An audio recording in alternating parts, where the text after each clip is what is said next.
राजू के दुबले पतले होने का हर कोई मजाक उड़ाया करता था। सुनैना, तुम अपने बेटे को कुछ खिलाती पिलाती नहीं हो क्या? माँ जी, सब कुछ खिला पिला कर देख लिया, दूध, मक्खन, केले, सब कुछ, लेकिन इसके शरीर को तो कुछ लगता ही नहीं है। ये बिल्कुल अपने दादाजी पर गया है, वो भी इसी की तरह पतले दुबले थे। लेकिन दादी माँ, मुझे सब लोग लकड़ी लकड़ी बोलकर मेरा मजाक उड़ाते हैं।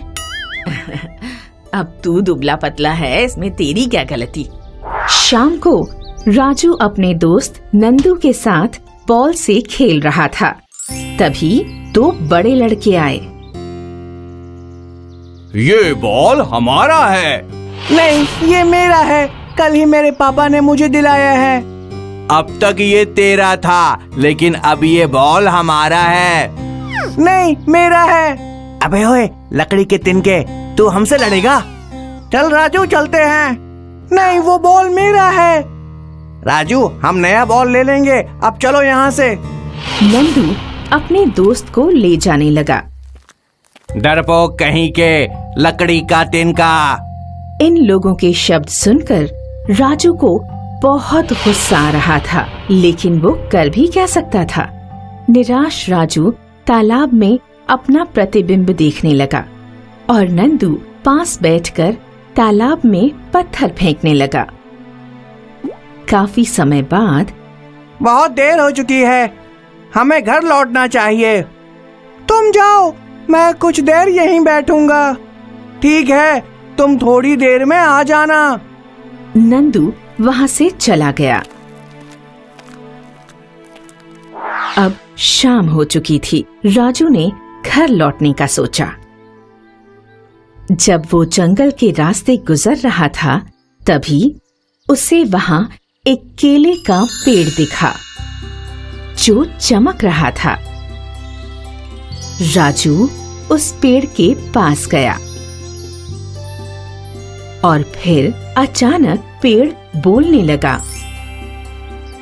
राजू, मैं जानता हूँ कि तुम बहुत दुखी हो और मैं तुम्हारी मदद करना चाहता हूँ। भला एक पेड़ मेरी मदद कैसे कर सकता है? राजू ने अपने आप को चूंटी काटी। राजू, मैं सच में बोल सकता हूँ, क्योंकि मैं एक जादुई केले का पेड़ हूँ और मैं सच में तुम्हारी मदद करना चाहता हूँ। आप कैसे मेरी मदद कर सकते हैं? ये देखो, ये केले, ये सब जादुई केले हैं। तुम इनमें से एक केला खा लो और फिर देखो क्या होता है। राजू ने एक केला तोड़ा और जैसे ही उसने वो केला खोला तो चारों तरफ रोशनी फैल गई। और जब राजू ने वो केला खाया तो उसका शरीर अपने आप बड़ा हो गया और वो पतला दुबला नहीं था, बल्कि दूसरे बच्चों की तरह गोल मटोल हो चुका था। राजू बहुत खुश हुआ। धन्यवाद, आपका बहुत बहुत धन्यवाद। अब जब मैंने तुम्हारी मदद की है, तो तुम्हें भी मेरी मदद करनी होगी। हाँ हाँ, क्यों नहीं। तुम्हें मेरे लिए उस तालाब से पानी लाना होगा। बस इतना ही? हाँ, बस इतना ही। राजू तुरंत तालाब के पास गया और वहाँ उसने एक घड़े में पानी भर लिया। घड़ा लेकर राजू पेड़ के पास लौटा और जैसे ही उसने पेड़ में पानी डाला, पेड़ की आत्मा उस पेड़ से बाहर निकली। तुमने मुझे आजाद कर दिया, तुम्हारा बहुत बहुत शुक्रिया। पेड़ की आत्मा आसमान में चली गई और पेड़ एक आम केले का पेड़ बन गया। फिर राजू घर आया। उसकी माँ और दादी माँ बदले हुए राजू को देखकर चौंक गईं। माँ ने अपने बेटे को गले लगाया और राजू ने माँ को जादुई केले के पेड़ के बारे में बताया। लेकिन दादी माँ, मुझे समझा नहीं कि वो पेड़ की आत्मा कहाँ गई। वो पेड़ एक श्रापित पेड़ था जिसे तुमने आजाद किया, समझे? लेकिन जो भी हो, उस पेड़ ने मेरा शरीर ही बदल दिया। अब कोई मुझे नहीं धमकाएगा। अगले दिन राजू अपना बॉल वापस लाने के लिए पहुंचा। उसने देखा कि बलवान और दीपक दोनों उसी के बॉल से खेल रहे थे। राजू ने झट से बॉल दबोचा और जब बलवान और दीपक ने उसकी ओर देखा तो उन्हें यकीन नहीं हो रहा था कि ये वही राजू है। अब बाबा, ये कैसे हो सकता है? ये तो लकड़ी जैसा पतला था ना? था, लेकिन अब नहीं। अब मैं तुम दोनों की चटनी बना सकता हूँ। राजू दोनों की ओर दौड़ने लगा और दोनों राजू से डर भागने लगे। इस तरह जादुई केले ने राजू की जिंदगी ही बदल दी। चिल्लू अपने आंगन के पेड़ पर चढ़कर आम तोड़ रहा था। ये लो माँ, ये भी और ये भी। अब बस हो गया चिल्लू, नीचे आ जाओ बेटा। माँ अभी आया, पहले कुछ और आम तोड़ लूं। चिल्लू ने बहुत सारे आम तोड़ लिए और पेड़ से नीचे कूद गया। चिल्लू खुशी खुशी आम खाने लगा। मीठे मीठे आम खाकर उसका चेहरा खिल गया था। चिल्लू, क्या तुम ये सारे आम अकेले ही खा जाओगे? नहीं माँ, ये तो बहुत ज्यादा है, आप भी लीजिए ना। चिल्लू की माँ ने भी आम खाना शुरू कर दिया। कुछ देर में दोनों का मन भर गया। अब बस बस, अब और नहीं खा सकती मैं। हाँ, मैं भी। पर अब हम इन आमों का क्या करेंगे? क्या कर सकते हैं? तुम्हारे बाबा भी यहाँ नहीं है, वरना वो इन सारे आमों को बाजार ले जाते और बेचकर पैसे ले आते। उसके लिए बाबा की क्या जरूरत है? मैं ही आम बाजार में बेच कर आता हूँ ना। तुम अभी छोटे हो, अकेले कैसे बाजार जाओगे?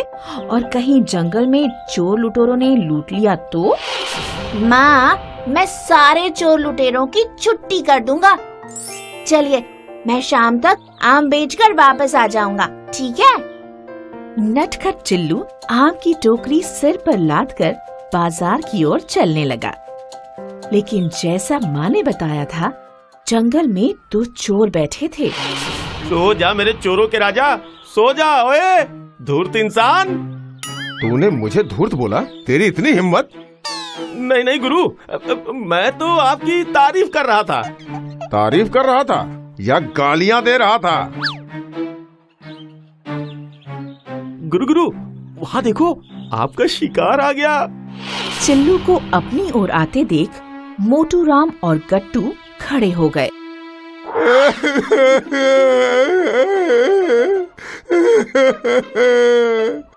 हाय, अब मैं क्या करूं? मेरी बीवी बच्चे 1 हफ्ते से भूखे हैं। अरे हाय, मुझे तो मर जाना चाहिए। मैं अपने बीवी बच्चों को भर पेट खाना भी नहीं खिला सकता हूँ। अरे गुरु, तुम फिक्र मत करो, ऊपर वाला किसी न किसी को तुम्हारी मदद करने के लिए जरूर भेजेगा। क्या मैं आपकी कोई मदद कर सकता हूँ?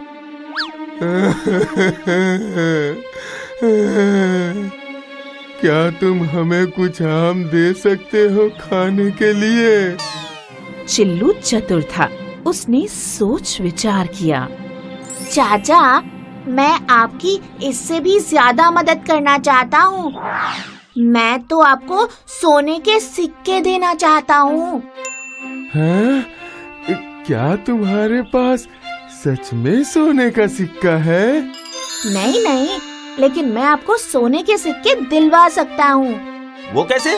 मैं ये आम बाजार लेकर जाऊंगा और इनके बदले मुझे सोने के सिक्के मिलेंगे जो मैं आपको दे दूंगा। इन आमों के बदले तुम्हें सोने के सिक्के देगा कौन? चलिए मैं बताता हूँ, लेकिन आपको ये आमों की टोकरी अपने सिर पर ढोकर बाजार तक ले चलनी होगी, क्योंकि मैं छोटा बच्चा हूँ ना, मैं इतना भार नहीं उठा सकता। अगर आप ये टोकरी उठा ले तो वो सारे सोने के सिक्के आपके। ओए ओए गट्टू, ये टोकरी उठा। क्या गुरु, मैं क्यों उठाऊं? सोने के सिक्के आपको मिलेंगे, आप उठाओ। तू मुझसे बहस करेगा हैं? तेरी इतनी हिम्मत? छोड़ दो गुरु, छोड़ दो गुरु। उठाता हूँ। गट्टू ने टोकरी सिर पर उठा ली और वो लोग बाजार की ओर चलने लगे। बाजार पहुंचकर तीनों एक जगह पर बैठ गए। आम आम आम जादुई आम, आम जादुई आम, जादुई आम। जो भी दाम दोगे इसके लिए कम ही है। जादुई आम, जादुई आम, आम ले लो आम। चिल्लू की आवाज एक पंडित के कानों पर पड़ी। आइए आइए महाराज, जादुई आम ले लीजिए। अरे इन आमों में क्या जादू हो सकता है? ये तो मामूली आम है।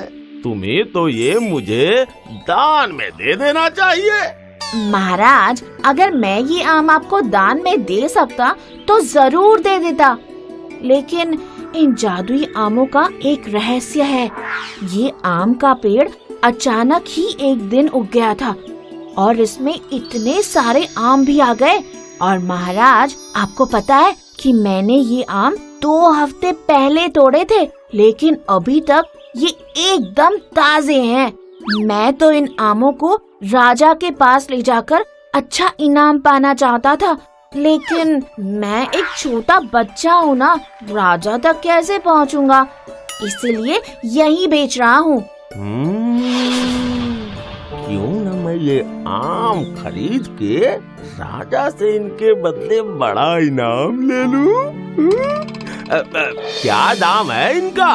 पूरी टोकरी का 30 सोने के सिक्के। ये तो बहुत ज्यादा है, लेकिन राजा का इनाम भी तो बहुत बड़ा होगा। ठीक है, दे दो। मोटूराम और गट्टू चिल्लू की चतुराई देखकर दंग रह गए। फिर वो तीनों सोने के सिक्के बांटने लगे। 10 मेरे, 10 गट्टू के और 10 तुम्हारे बच्चे। नहीं नहीं, मुझे सिक्के नहीं चाहिए। मैं तो अपने सिक्के उसे दूंगा जो सबसे ज्यादा शक्तिशाली हो। लाओ फिर मुझे दो। गुरु, मैं तुमसे ज्यादा ताकतवर हूँ। अच्छा तो ये ले। दोनों चोर एक दूसरे से लड़ने लगे और चतुर चिल्लू सारे सोने के सिक्के लेकर लंपट हो गया।